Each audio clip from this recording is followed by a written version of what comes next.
Šo svinību, pravieša dzimšanas dienas svinēšanu, dievīgi senči nepazina.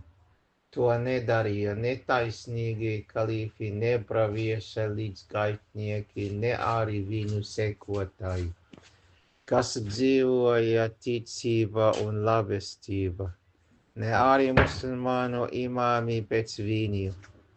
Vai tad mēs būtu lielākā mērā cildinātāji pravietam nekā viņi?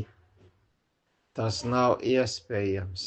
Vai mēs mīlētu pravieti, sallallahu alayhi wa sallam, vairāk nekā viņi? Tas nav iespējams.